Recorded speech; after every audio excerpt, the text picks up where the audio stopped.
iatalitzel, Shaiskowit de Hummel to Squee, and Halkamilm called the Homo to Stalo. My traditional name is Shaiskowit.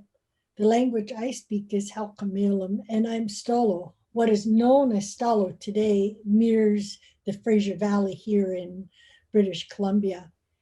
And I am so grateful to have an opportunity to speak. And I was asked to speak by the First Nations Education Administrators Association. And I think it's timely. And I really want to say thank you to all those involved in creating the association. I've been involved in, we called Indian education, Aboriginal education, and today Indigenous education for over 30 years. And it's been a good journey. And I've been fortunate, to have had great mentors, including the elders from my own community, Skowkale. Skowkale means a beating heart. If you ever come to Skowkale, it's below what they call Harrison Hot Springs, the river. Harrison River runs one way, Skowkale River runs as well. But the water runs over a rock and it looks like a beating heart, and that's what Skowkale means. I want to encourage every Indigenous teacher, every Indigenous administrator. I want to encourage you, like my grandmother encouraged me, because it's not an easy task. It just isn't. But she told me to stand up straight, to stand up tall, and not be afraid. And if you turn fear around, that's courage. Encourage you to stand up and be who you are. Those were the instructions given to so many of us when we started our adventure or journey. Don't forget who you are. And as a young teacher, I was so afraid. I remember the day I walked into my home school. I decided to teach in my home reserve, and I had to travel an hour every day. And I was a teacher, but I was so scared to walk into our own school and be a teacher. But I can tell you, the minute I was in the classroom and those students came in the door, a shift happened. And I know it was a shift for them too. One, to see me, and for me to see them. And it's like my heart opened up and I made a connection with each one of them because they were my nieces and nephews and friends' children.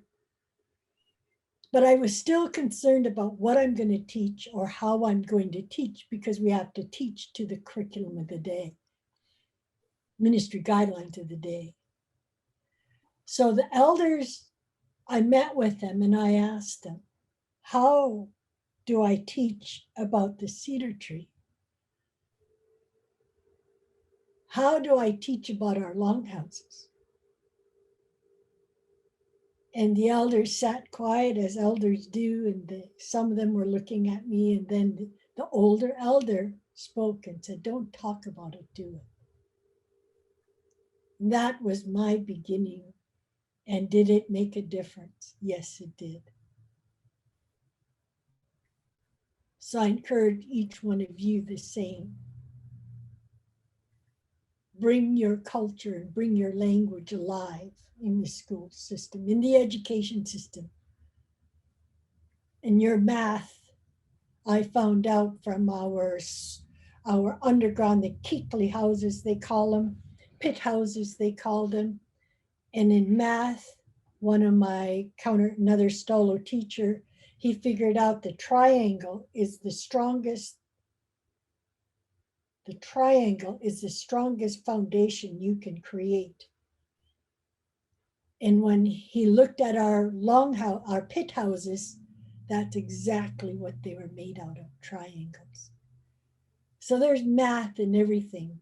And the same with our salmon, taking a salmon into the classroom. You cut it in half, you cut it in quarters, right? So there's ways to use our own traditions. And basket making is another example. Strips to make a basket, how many do you need? What does the weaving look like? So I'm just grateful for everything I learned from my elders. And I tell people this: if you really want to learn about First Nations, especially in the public school system, I tell them, look in your backyard, look in your classroom. Who do you have in your classroom? One of my students' mother was the best bannock maker on the reserve. We invited her, and she taught us how to make bannock and measurements. There is so much to do. And of course, the grandmother comes in and tells a story. And then we took that one story, and the older students were there, and we asked the young students, retell that story. Well, we had the elder come in and tell us a story. And as a teacher, I asked my students, they're grade fours, the 3 and 4s, I said, now you retell the story to an older student.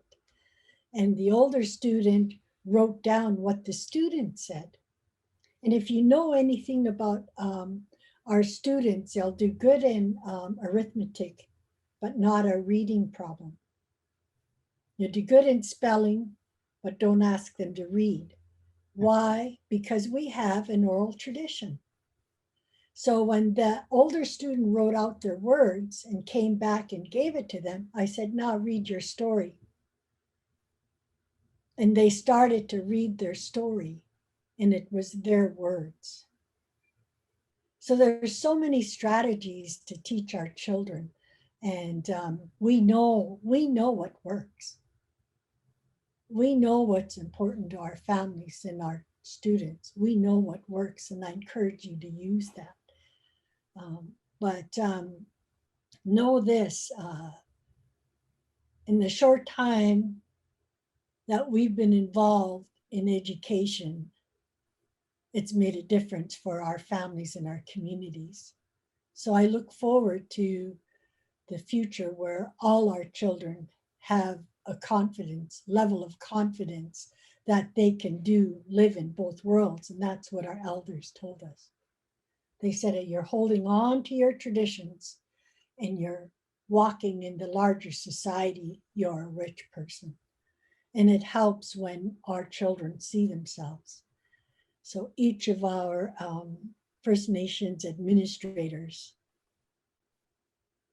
you are so important to our families and our communities, and I thank you for your good work. Hi, Tip.